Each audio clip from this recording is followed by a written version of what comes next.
curso de los días se pierde este interés y el valor que cada uno de ellos representa.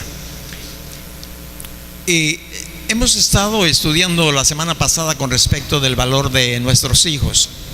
Y vamos a continuar y vamos a ver algunos puntos que creo que son muy importantes, sobre todo que los recordemos.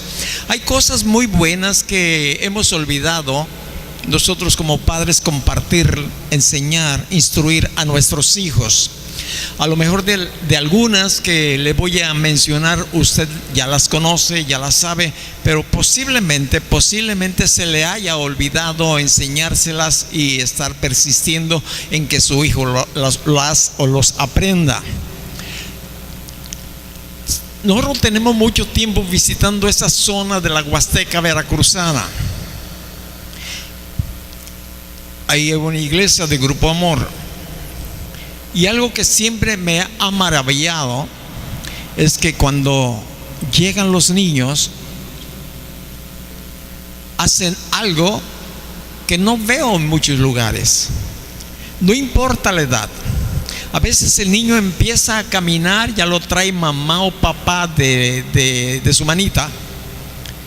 Vienen de las diferentes partes del lugar donde nos reunimos para estudiar la Biblia, para orar, para glorificar a Dios. Vienen a la iglesia, es en el campo, y cuando llegan extienden su manita para saludar.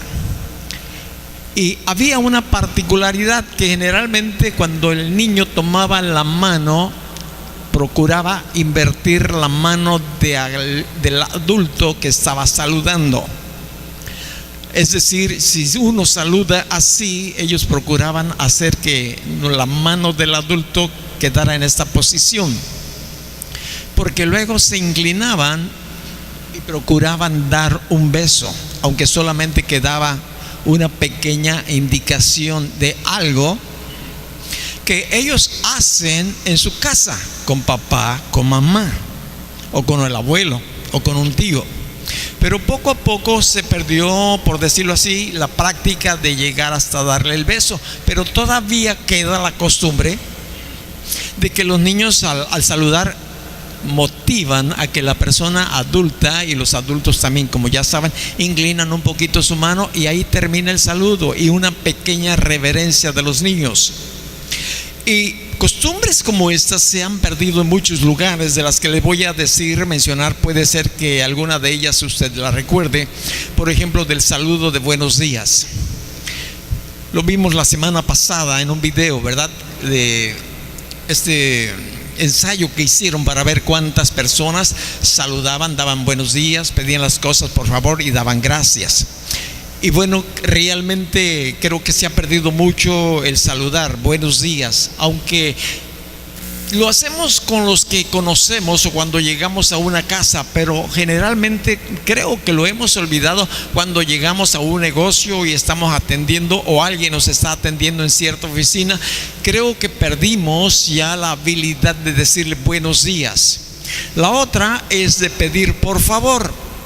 Por favor se les ha olvidado a muchos niños, quizás también porque a los adultos se nos ha olvidado pedir las cosas por favor. Generalmente mi esposa y yo tenemos la costumbre, cuando está alguien alrededor de nosotros y nos pide algo, voy a decir la silla, el lápiz, el tenedor, ¿cómo? Le decimos ¿cómo?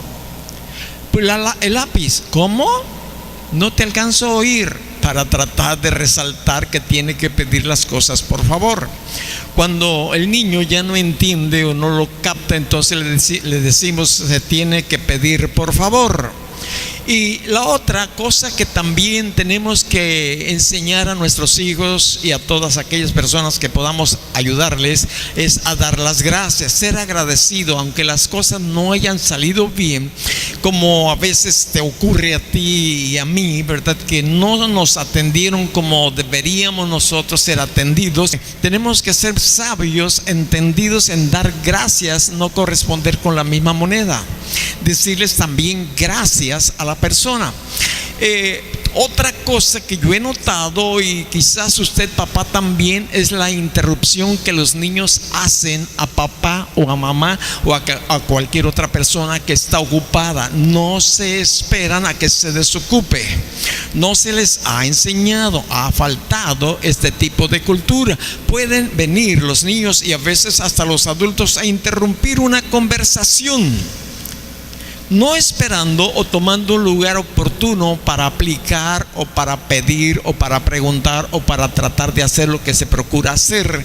Y esto, pues yo creo que usted y yo pues tenemos que ayudarnos y ayudar a los demás a no interrumpir a los mayores, sobre todo nuestros hijos, ¿verdad? Porque a veces podemos ver a niños o a niñas que están jalándole la falda a mamá y mamá, y la mamá ocupada con cierto negocio, con cierta plática, o quizás haciendo ciertos pagos o atendiendo otras cosas, y está mamá y le jala la falda, ya casi la deja, bueno, con ropa interior. Con los papás igual, le jalan el pantalón, ¿verdad? Y ya uno está jalando para arriba y el muchacho ahí jalando a pa, porque no se les ha enseñado en que no se debe de interrumpir. Y cuando también podemos ver por allí o por allá que tú le preguntas al niño o a alguien, o el niño participa en una plática y tiene su boquita llena de comida, de alimentos, y ¿te ha tocado ver a alguien así? Yo sé que fuera de tu casa, ¿no? Yo sé que fuera de tu casa. Entonces, pues como que no se ve bien, porque no se ve bien en realidad cuando nuestra boca está llena de alimentos y además no podemos expresar. Ayer vino alguien que tuve el privilegio de saludar y acababa de cenar y había cenado, no se lo digan a nadie, cebolla entre los alimentos. Iba cebolla, iba lechuga, iba jitomate y no sé qué otras cosas. Y sucedió de que los encontré, y siempre tenemos la costumbre de beso en la mejilla a las mujeres, y les dije, no les voy a dar su beso porque acabo de comer cebolla. Pero tenemos nosotros que cuidar que nuestra boca no está llena o no esté llena cuando estamos platicando con alguien. Estamos conversando, estamos comiendo, estamos cenando. Hay que esperar que se pase el bocado y a poder opinar o decir algo. También creo que necesitamos ver y enseñar a nuestros hijos a no sentarse sobre las mesas. Porque ¿acaso la mesa está muy débil? No, es que no es correcto. No es correcto. Yo he visto a veces personas que ponen hasta pañales del niño que acaba de desocupar el niño, aún sí están bien envueltitos y lo que tú quieras, pero sobre de la mesa. No es, yo por lo menos no lo veo adecuado. ¿Tú lo ves? ¿Te gustaría eso? Pues pienso que no. Pero hay mamás que han descuidado esta área también, como el de subir sus pies sobre los muebles. Está sentadito, lo jala a la mesa del centro y sube los pies. Bueno, si estás en tu casa, papá, tú quieres hacerlo, está bien. Pero el problema es que nos mal acostumbramos, y cuando llegamos de visita a algún otro lugar, pues luego nos da por subir los pies sobre las mesas o sobre lo que está ahí cerquita de nosotros. Pero no está bien, es parte de la ética, es parte del civismo. Otra cosa es cuando se estornuda y bueno, vuela por ahí la agüita por todos lados, y el otro está, oye, ya me empañaste los lentes, ya esto, ya aquello. Son cositas, son detalles que tenemos que ir nosotros pues a retomarlos, como también el ceder los asientos a los ancianos, es decir, a las personas ya que no se pueden sostener buen rato de pie. Bueno, hay muchachos jóvenes, pues está bien, puedes quedar sentadito, pero en mis tiempos de niñez, hasta las damas, a las señoritas, es decir, a las jovencitas, el niño tenía que ceder el asiento, fuera donde fuera, tenía que cederle el asiento como una cortesía, como una amabilidad. Señorita, por favor, siéntese. Y creo que ya no ocurre mucho en donde nos movemos usted y yo. Y luego también podemos ver que está el muchacho metiéndose el dedo por aquí, y yo a mi broma les digo, hijo, te vas a sacar un ojo.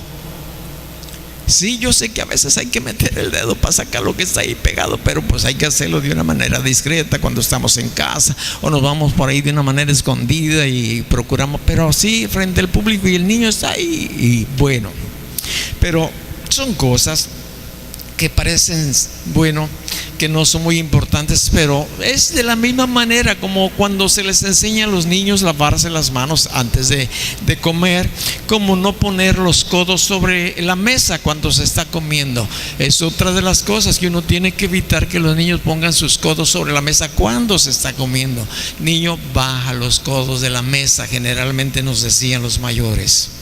Niño, baja los codos de la mesa cuando se está comiendo. Entonces, pues los codos tienen que estar abajo no apoyados ahí sobre la mesa.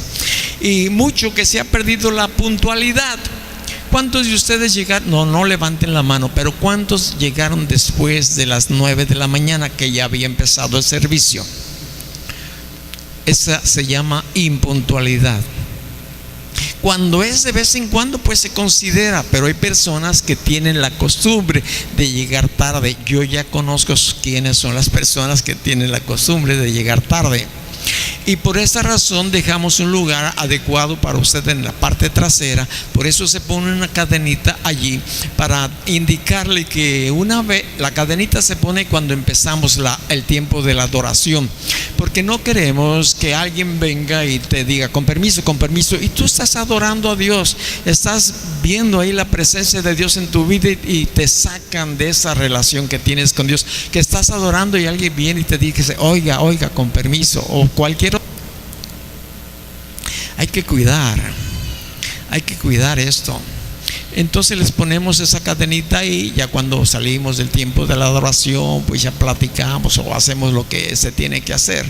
Pero como hoy en esta mañana empezamos con una adoración, para no hacer muy largo el tiempo para lo que tenemos que hacer, por esa razón empezamos el tiempo de adoración al iniciar.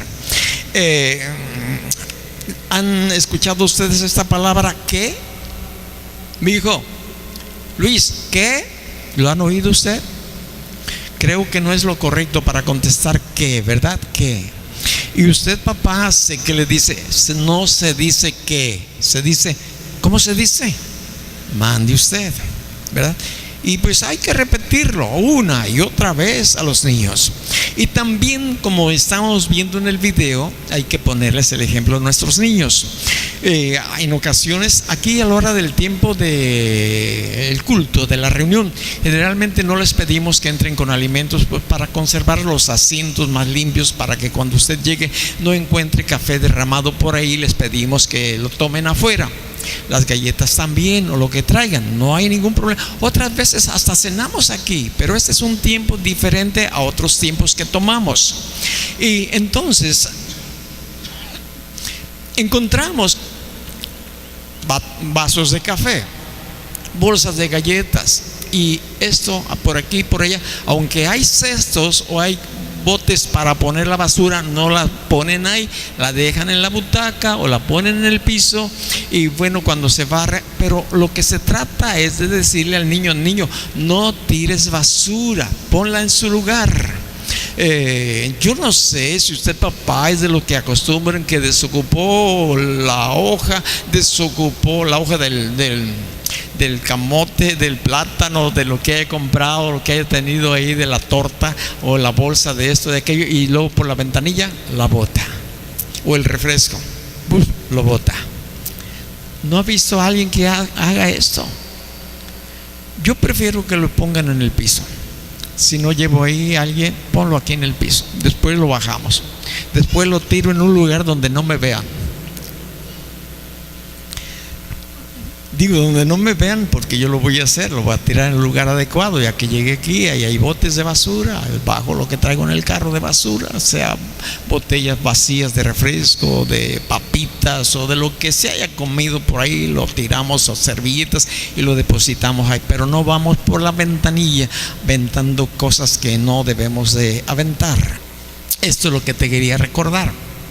Solamente pues para que lo tengas ahí en tu pensamiento y puedas tomarlo en consideración cuando tengas oportunidad, o decirle a un niño, oye, mijo, pues, por ahí no se va, por ahí no es la cosa. Estamos nosotros viendo buenas noticias. Yo le tengo a usted muy buenas noticias. ¿Por qué? Porque estamos hablando de cómo podemos ayudar a la generación que viene, aunque posiblemente la generación que viene no alcance a pasarla toda, porque veo que la venida del Señor Jesucristo está más cerca de lo que usted y yo podemos entender o conocer o esperar.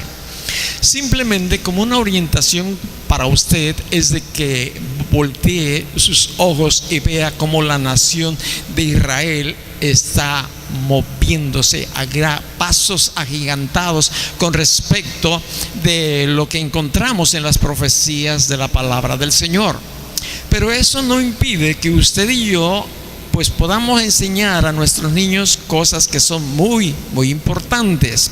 Le tengo muy buenas noticias y yo quiero que usted venga por favor al libro de los Proverbios. En el libro de los Proverbios, en el capítulo 22, fíjate bien, Proverbios capítulo 22, vamos a ir nosotros ahí a ese, y el versículo va a ser el 15. Y nos dice la escritura: la necedad está ligada en el corazón del muchacho, mas la vara de la corrección la alejará de él.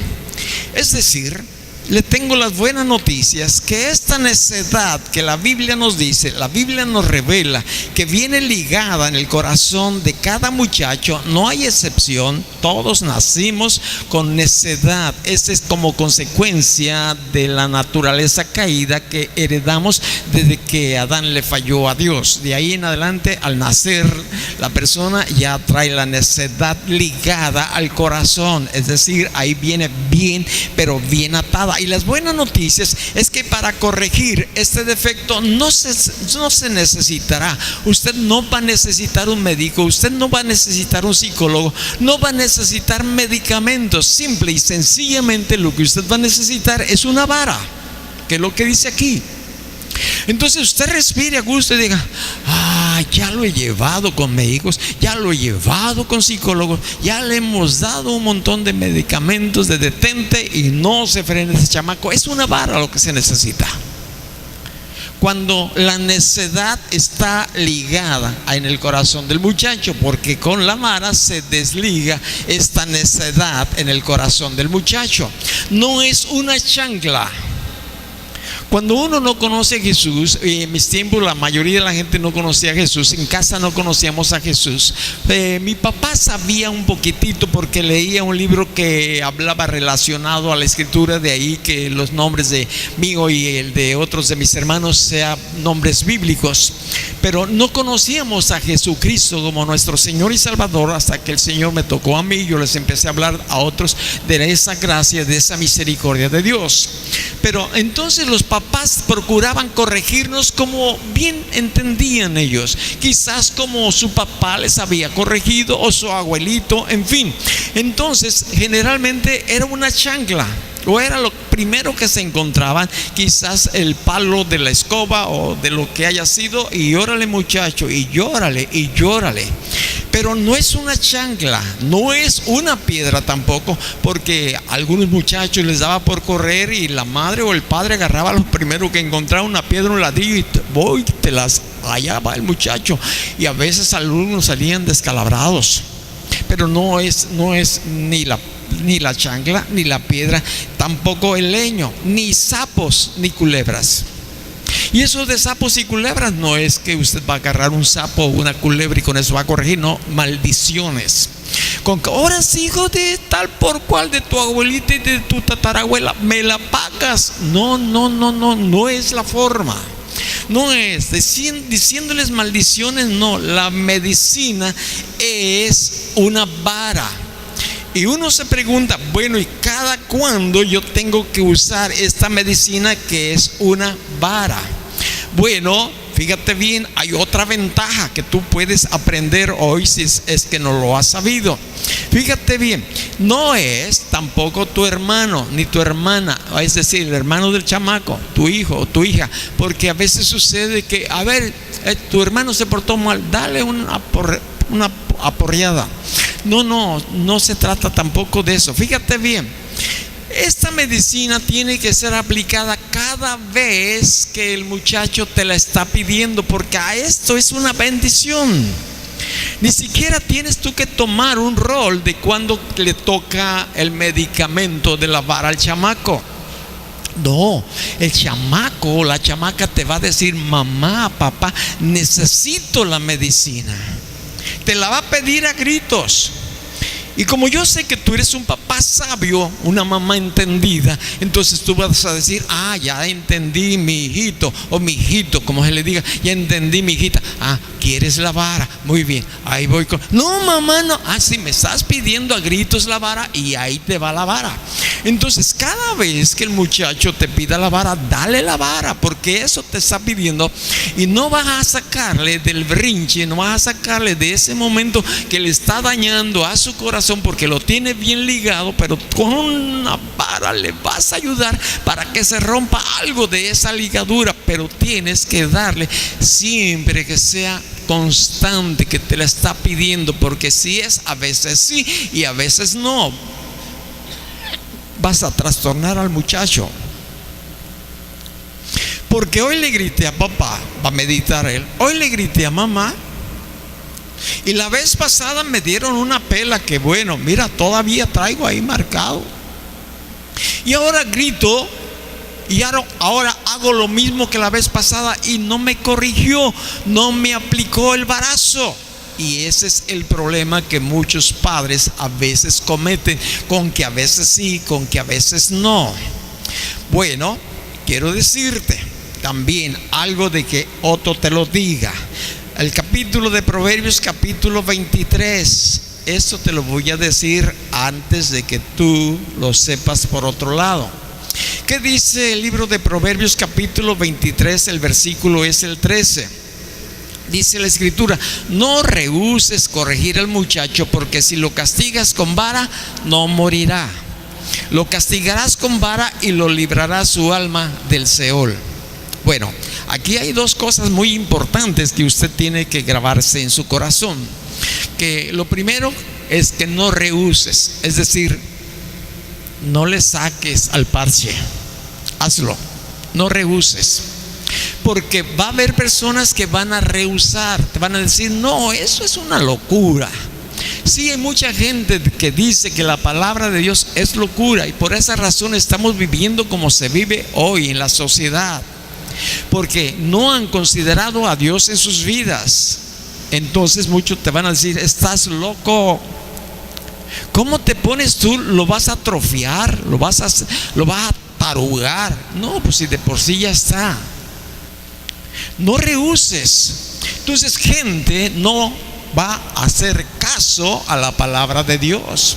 Tú puedes ser uno de ellos que rehusas castigar o corregir, como dice aquí la escritura, al muchacho, porque si lo castigas con vara, una buena noticia, no va a morir. Si lo castigas con vara, con una piedra le puedes dar en el cerebelo, es decir, en el cerebro, y te lo puedes mandar al otro barrio, pero con vara no le va a pasar absolutamente nada más que provocarle un dolor para que entienda que lo que está haciendo no está bien hecho.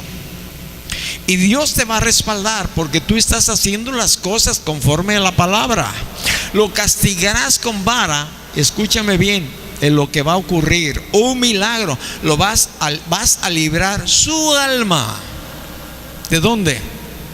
Del infierno. Uno dice: no, está hablando del panteón. El alma no va al panteón. Vas a librar su alma del infierno. Fíjate bien. Si seguimos la instrucción de Dios, vamos a librar al muchacho del infierno. Y como te decía, vamos a encontrar padres que no van a corregir a su hijo, a su muchacho, porque creen que eso pues no vale la pena, y tal vez porque se tienen que corregir ellos primero. Porque si van a corregir al muchacho porque se ha peleado, se ha agarrado en pleito del chongo por ahí, o está constantemente diciendo mentiras, hijo, no digas mentiras. Pero el papá es un mentiroso de capa. Pero si el papá es un peleonero, por todos lados, ¿cómo le puede corregir al hijo que no haga tal cosa? Entonces muchos padres se van a abstener de corregirlos precisamente porque les cuesta más trabajo a ellos corregirse, porque su papá quizás no los corrigió o no conocen a Jesús. Porque cuando uno conoce a Jesús, Dios nos da unos balazos tremendos. ¿Alguna vez el Señor te ha corregido a ti, papá, que te haya dicho eso no está bien? A mí constantemente: Seth, eso no está bien.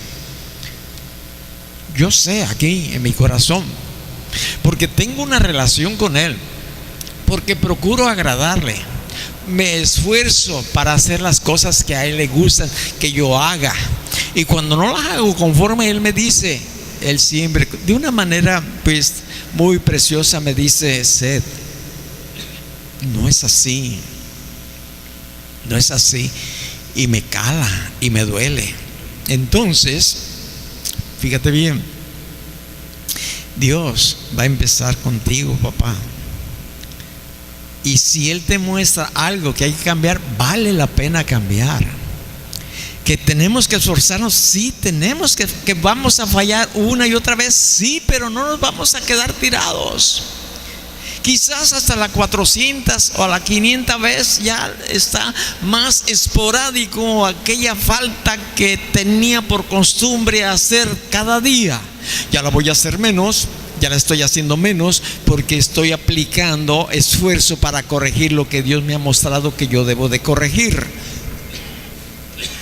Hay algo que la Biblia nos dice, y esto es muy importante que lo tengamos en nuestro corazón, que no lo perdamos de vista. La Biblia nos dice que el buen juez, ¿por dónde empieza? Por su casa. El buen juez por su casa empieza. Ahora, usted como iglesia de Jesucristo, como cuerpo del parte de Cristo, déjame decirte también esto: tú eres familia de Dios. Tú eres parte de la casa de Dios. Y Dios, como buen juez, va a empezar por su casa, por nosotros. A Dios no le preocupa mucho, fíjate bien, estoy entre paréntesis, no le preocupa mucho lo que hacen los hijos del vecino, como no te debe de preocupar a ti en cierta área o cierta forma. Sé que no debe de ser eso lo que hacen los hijos de tu vecino, pero empiezas a orar por ellos y empiezas a pedirle a Dios para que traiga un cambio en la vida de ese. Pero el objetivo son tus hijos. También el objetivo principal de Dios somos nosotros, sus hijos, y es ahí donde Él empieza a disciplinar, a corregir a nosotros, sus hijos.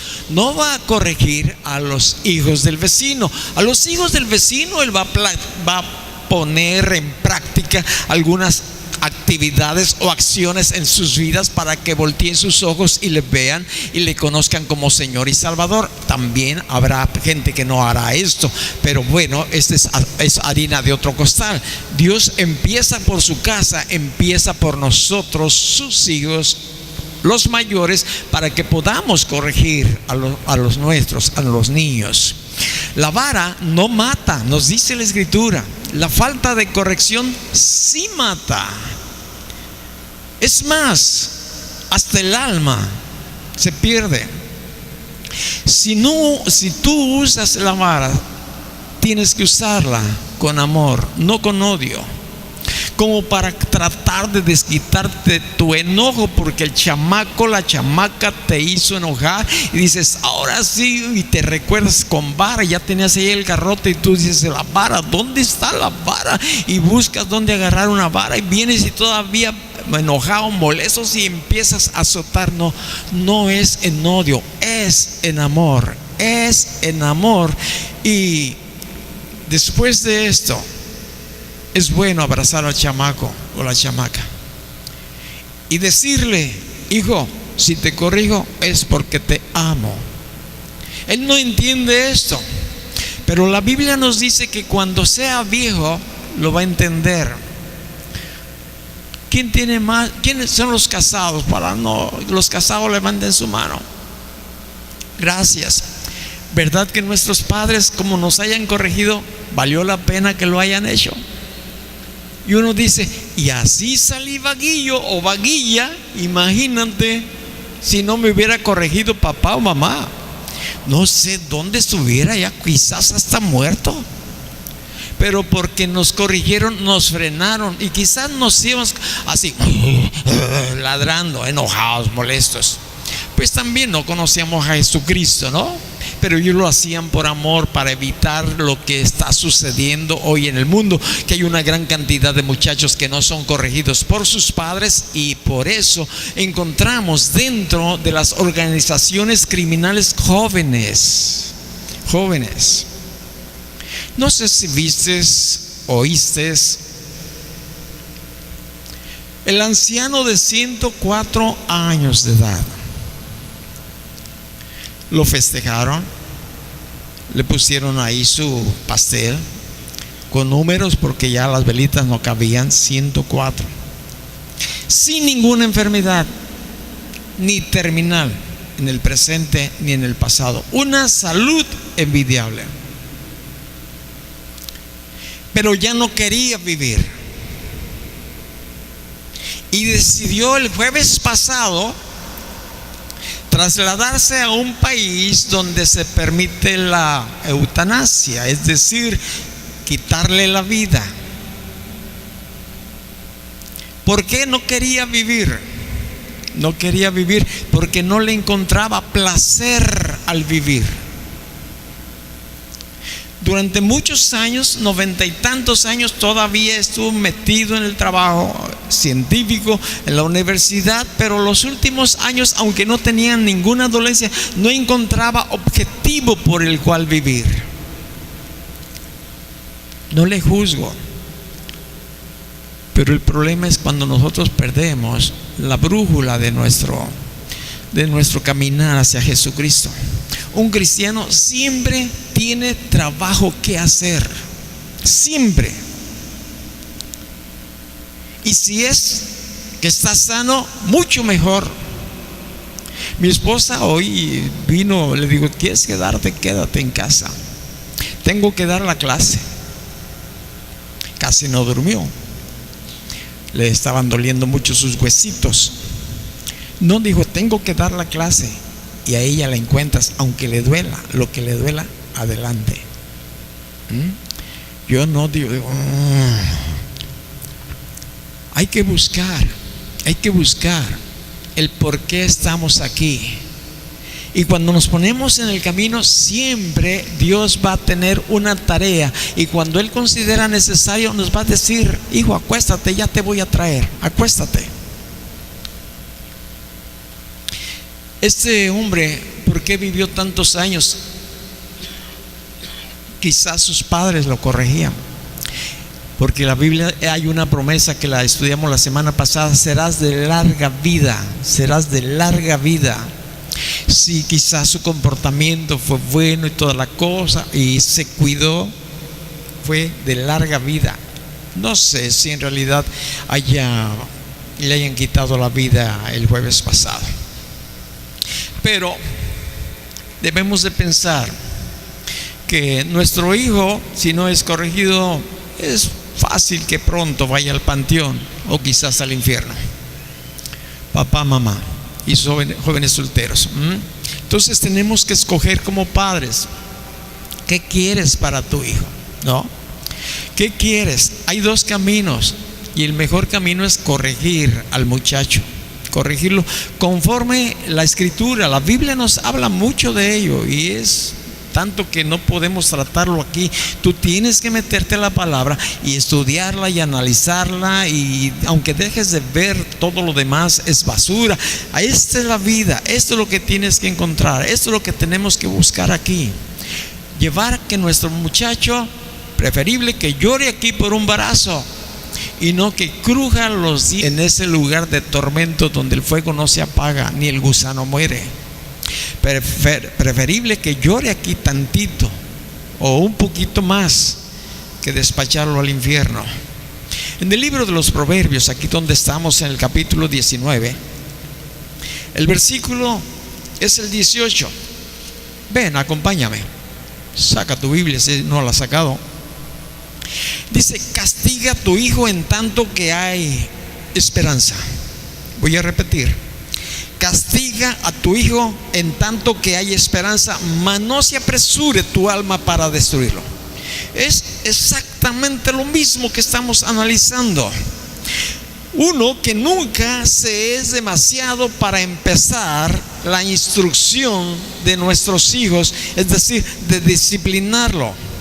Lo peor es dejarlo para mañana. Se puede y se debe de empezar bien. No has considerado esto de la escritura, no has hecho caso porque no lo sabías o porque te daba pena o por lo que sea. Puedes empezarlo hoy, no mañana.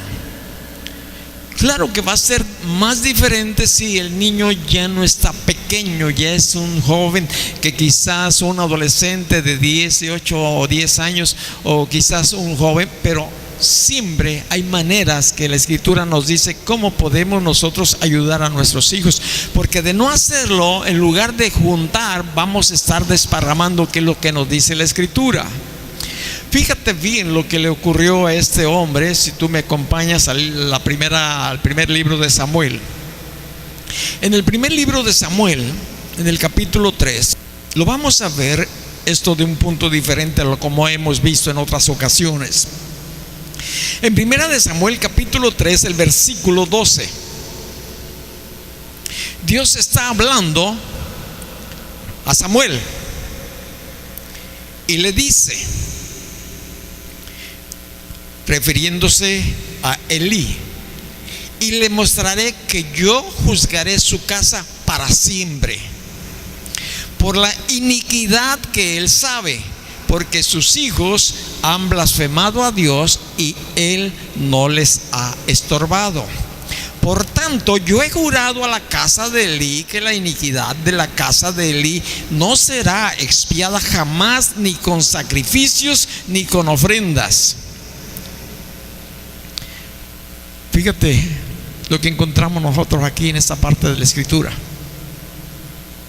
Encontramos la situación crítica, especialmente desde el versículo 13, en que se encontraba esta familia cuyo líder, cuya cabeza era Elí. Dios le había insistido día tras día, vez tras vez, que corrigiera a sus hijos que estaban en un mal camino, que estaban haciendo cosas inadecuadas, estaban blasfemando a Dios. Y el papá le entraba por un oído y le salía por el otro.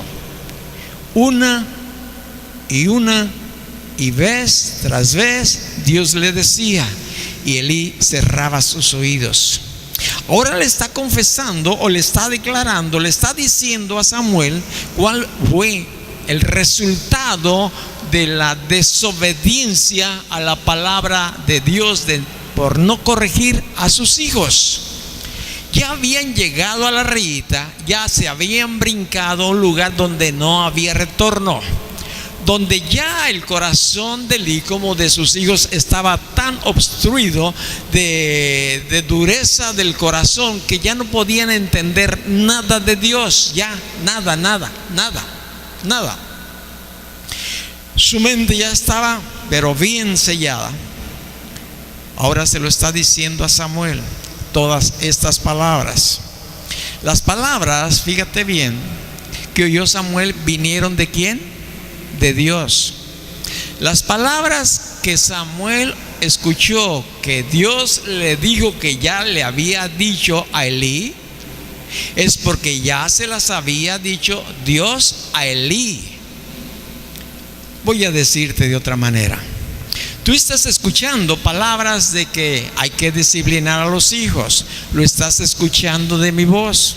Muy bien, yo puedo considerar que Dios ya te lo había dicho a ti, pero ahora me ha dicho a mí, diles que hay que corregir a los hijos. Hay que corregir a los hijos. Y en esta ocasión, en que por segunda o tercera o cuarta o quinta vez, no sé cuántas veces, Elí escuchó estas mismas palabras, pero ahora por boca de Samuel el profeta, el discípulo que tenía ahí adiestrándolo. Y quizás Elí pudo haberle dicho, pues eso es Dios, ya me lo ha dicho muchas veces. Y quizás también podría haberle dicho, pero sé que no lo dijo por el respeto y porque no lo hizo. Entonces yo le estoy diciendo a usted esto, que quizás Dios ya se lo dijo a usted, papá o mamá, y por cierta razón usted no corrigió a su hijo. Pero todavía hay esperanza. Todavía hay esperanza.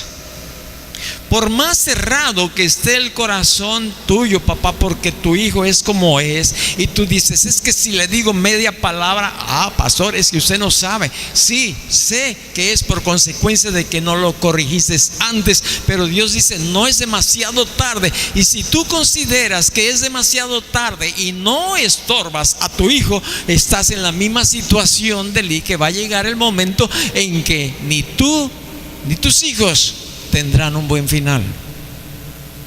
Está aquí en la Biblia. Yo lo veo aquí. Dios dice que debemos de corregir a los hijos, que debemos de corregirlos. Entonces yo puedo ver una instrucción dada por Dios a Elí, y esta instrucción dada por Dios a Elí fue rechazada por Elí. Elí ignoró a Dios, no le hizo caso, lo rechazó, no los disciplinó. Pero yo pienso que usted no va a echar en saco roto la palabra de Dios, la instrucción de corregir a su hijo.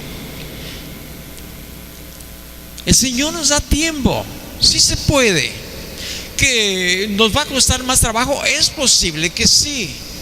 Pero imagínate dónde están ahorita esos dos hijos de Elí, su alma en el infierno. Y lo mismo me puse yo a pensar con respecto de este hombre de 104 años, ¿dónde va a parar su alma? Yo no sé, pero sí sé lo que le pasó a los hijos de Elí y al mismo Elí, porque aquí está escrito en la Biblia que ni con sacrificios, dice, que ningún tipo de ofrenda. No, ¿por qué? Por tanto, yo he jurado, el versículo 14 le dice Dios a Samuel, que a la casa de Elí, que la iniquidad de la casa de Elí no será expiada jamás, ni con sacrificios ni con ofrendas. El sacrificio de Jesús lo hizo a un lado. Pero nosotros estamos en una buena posición todavía, gracias por la misericordia de Dios. Nadie los mandó allí. Nadie, Dios no los mandó. Elí escogió ese camino para sus hijos. Elí escogió ese camino para sí mismo, porque no le hizo caso a Dios. No, Elí y sus hijos escogieron ese camino. ¿Por qué les pasó esto? Miren, la escritura nos dice la razón del por qué. Si me acompañas al libro de los Proverbios, regresamos al libro de los Proverbios y vamos ahora al capítulo 29. En el capítulo 29 nosotros encontramos esta información de la palabra de Dios, y esto nos sucede a cada uno de nosotros si no tenemos cuidado. Dice el versículo 1: el hombre que reprendido endurece la cerviz, de repente será quebrantado y no habrá para él medicina. El hombre que es reprendido. A veces tú eres reprendido, yo también soy reprendido, y a veces te enojas, y yo también a veces me enojo. Pero que no pase de ahí. Que no pase de ahí. Que no permitamos que se endurezca nuestro corazón, sino todo lo contrario, corregir por aquello por lo cual fuimos reprendidos o corregidos. De repente será quebrantado y no habrá para él medicina. De repente. ¿Qué es algo de repente? Como cuando le quieres sacar un susto a alguien y llegas por atrás y le picas las costillas y le dices ¡ay! Y lo dice ¡ay! Me asustaste, vale. de repente. Como cuando vas conduciendo. En días pasados iba conduciendo mi vehículo por ahí y se atravesó alguien en un carrito más pequeño que el mío, y apliqué el freno. Llegué, de repente salió por una lateral ahí, como medio metro, quedé detenido, gracias a Dios. Pero de repente mi corazón, ya, más tranquilo. De repente son sorpresas, porque el corazón se ha endurecido cuando es reprendido. Cuando el corazón no permite que esa dirección que estamos recibiendo de parte de Dios, quizás hasta solamente Dios nos está probando a ver cómo reaccionamos con algo que no realmente no lo provocamos. Dice, voy a probar a ver cómo reacciona. Acusación falsa. Y los hijos de Eli, su nombre son Ofni y Fines. Y encontré en la Biblia otros dos nombres de los hijos de Aarón también, Nadab y Abiú, que ofrecieron fuego extraño, un sacrificio no correspondiente, algo así como Caín, pero en otra situación. Cuando no se acercaron a Dios como deberían de haberse acercado. Fue lo mismo con Nadab y Abiú, hijos de Aarón.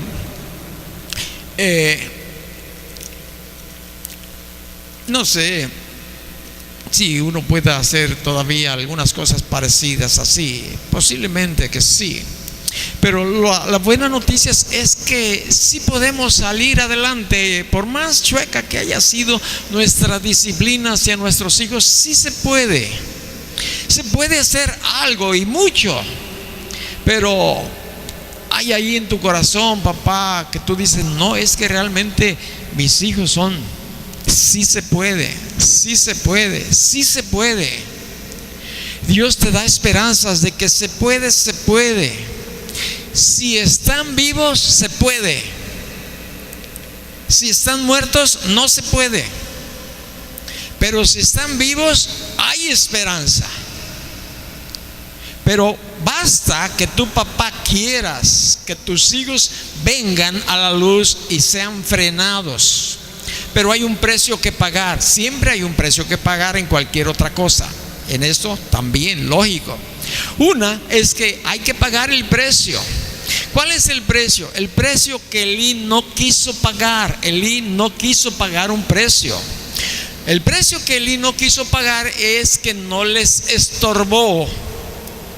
Les dejó que hicieran lo que ellos les placiera hacer.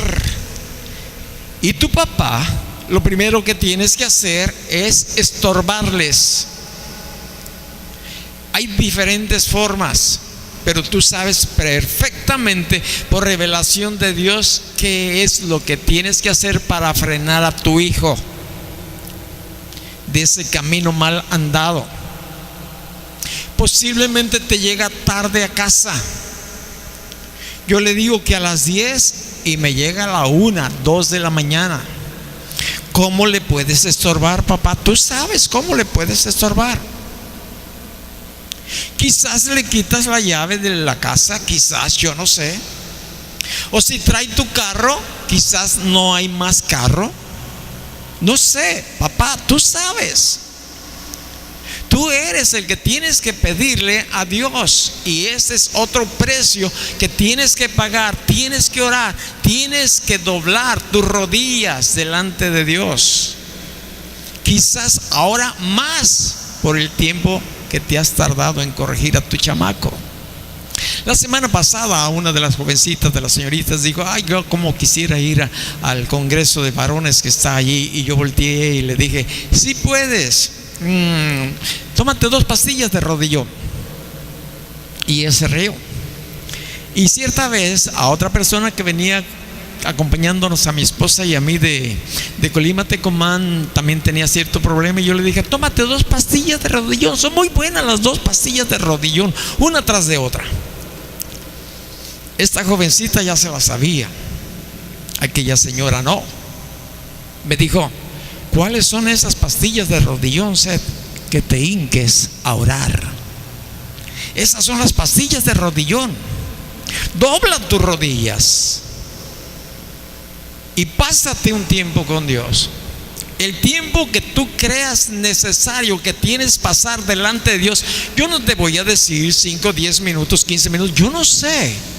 Yo conozco el tiempo que yo debo de pasar de rodillas delante de Dios. Yo sé cuando la situación ha menguado o cuando ya está ya puedo reducir el tiempo, pero nunca debo de dejar de doblar mis rodillas delante de Dios.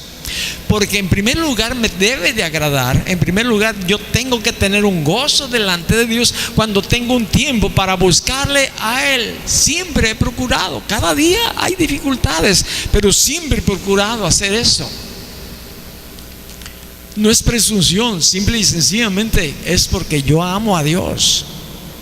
A las 2:30 yo estaba platicando con Dios de esta mañana y dije, vi 5:30, dije, ya no me duermo. Me medio recosté y me quedé dormido hasta el 20 para las 7 o 6:30, algo así. Ya tengo que abrir, ya tengo que hacer eso. Pero si amas a Dios, yo sé que te va a dar un deseo en tu corazón de buscarle, de platicar, de escuchar su voz. Y vas a darte cuenta cómo Dios va a cambiar todas esas asperezas, esa dureza que hay en tu hijo, en tu hija, porque se te pasó un tiempo a aplicar lo que el Señor quizás ya te había dicho. Y si estás recién aprendiendo, pues qué bueno que estás aprendiendo, pero nunca es tarde para empezar. Elí no quiso pagar el precio. Elí no les estorbó. Elí no se quiso meter en problemas como varios padres dicen: yo ¿para qué me meto en problemas? Ay, que se lo lleve el tren, el chamaco, la chamaca. Al fin y al cabo, no, tu papá vas a rendir cuentas a Dios de ellos. Nosotros los padres le vamos a dar cuentas a Dios. Considéralo eso. Sí, aunque estemos delante del Señor en el cielo, nos va a pedir cuenta. Lee el libro de los Corintios. Ahí te dice que cierto día vamos a estar delante del tribunal, no del tribunal, delante, sí, creo que el tribunal de Cristo. Creo que es 1 de Corintios capítulo 3 y 2 de Corintios 5, para que le rindamos cuenta de lo bueno que hayamos hecho o también de lo que no hayamos hecho bueno. Le vamos a rendir cuentas. El buen juez por su casa empieza.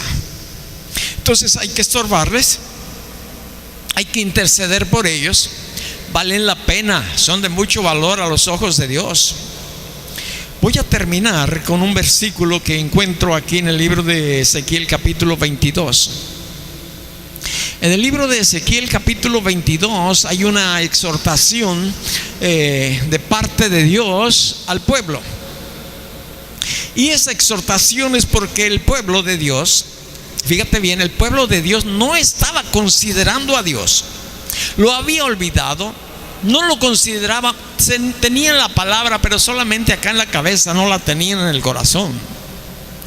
Estaba la ira de Dios sobre el pueblo de Él porque había una gran cantidad, había anarquía. ¿Cómo no tienes idea?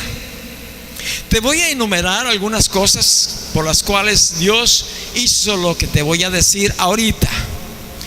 La nación, toda la nación era una nación asesina. Era una nación idólatra, una nación repugnante,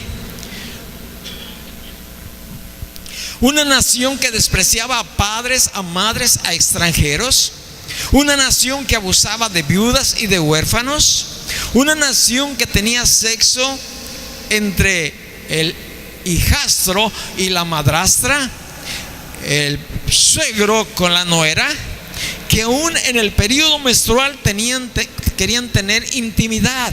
Había adulterio con la vecina, el sexo, la suegra con el yerno. Era una violación. Hasta las medias hermanas. Había asesinos a sueldo. Había extorsionadores, prestamistas, tremendo, tremendo, tremendo. Tú checa los versículos, los capítulos anteriores y te vas a dar cuenta cómo estaba la nación. Y estando esta nación en esta condición tan horrible que yo te la describo a grandes rasgos, pero que si tú te metes ahí te vas a dar cuenta que las mujeres buscaban hasta al hombre que tuviera el pene más grande. Versiones dicen de burro. Algunas versiones de la Biblia. Fue en ese tiempo en que Dios dijo, versículo 29, el pueblo de la tierra usaba de opresión y cometía robo, al afligido y menesteroso hacía violencia, y al extranjero oprimía sin derecho. Y busqué entre ellos hombre que hiciese vallado, que se pusiese en la brecha delante de mí a favor de la tierra, para que yo no la destruyese, y no lo hallé. Fíjate cómo estaba la nación entera. No encontró Dios a nadie. Me recordé de cuando Abraham estaba intercediendo por Sodoma y Gomorra, y que Abraham dijo: Señor, si hay 10 las libras, bien, pero no había 10. No había 10. Aquí no había ninguno que intercediera, ni uno. Por tanto, derramé sobre ellos mi ira, con el ardor de mi ira los consumí, hice volver el camino de ellos sobre su propia cabeza, dice Jehová el Señor. Dios lo que promete lo cumple.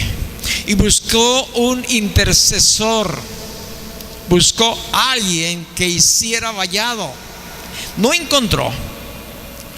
El único que estaba ahí era Jeremías, pero a Jeremías lo habían rechazado. Le habían dicho: tú no nos vas a hablar de Dios. Dios no podía aceptar la acción de Jeremías. ¿Por qué? Porque había sido rechazado como intercesor. Dios necesita que intercedamos. Dios necesita que doblemos nuestras rodillas. Vale la pena libertar al esposo, vale la pena libertar a los hijos. Pero yo no sé qué consideró Elí. Hay tantas cosas que están sucediendo a nuestro alrededor, porque yo sé que deben de suceder algunas de ellas, pero falta de intercesión, falta de oración. ¿Cuántas mamás he visto yo que son avergonzadas por diferentes lugares a causa de sus hijos? Y esto es por culpa del papá, porque el papá no ha disciplinado. Mamás en las tiendas, en las calles, en los lugares que hay, haciéndole berrinche el chamaco, y la mamá tranquila, como si nada hubiera pasado. A mi esposa, mi niña, mi hija, le hizo un berrinche a su mamá, pero cuando llegó a casa, no conocíamos a Jesús todavía, pero cuando llegó a casa le dio su disciplinada y le dijo: ¿me vuelves a hacer otra? Te vuelvo a dar tu disciplinada. Porque si no, Dios nos va a corregir a nosotros. Dios nos va a corregir a nosotros. Cierra tus ojos, por favor. Si hay algo que Dios ha puesto en tu corazón, recíbelo. Aunque haya venido de parte mía o por mi boca. Pero si Dios lo puso en tu corazón, si no está en tu corazón, no hagas caso. Si has pensado durante la enseñanza que, pues que hay, no desmayar quizás, o empezar a tener más cuidado en los estorbos que hay que poner al hijo o a la hija, o marcarle los tiempos, los horarios, las salidas, las entradas, como esas que a veces nos dicen los hijos: ahorita vengo. Papá sabio le dice: ¿cómo que ahorita vengo? Padre, yo te doy gracias en el nombre de Jesucristo por tu misericordia, por tu cuidado, por tu amor. Esperamos en ti, Señor.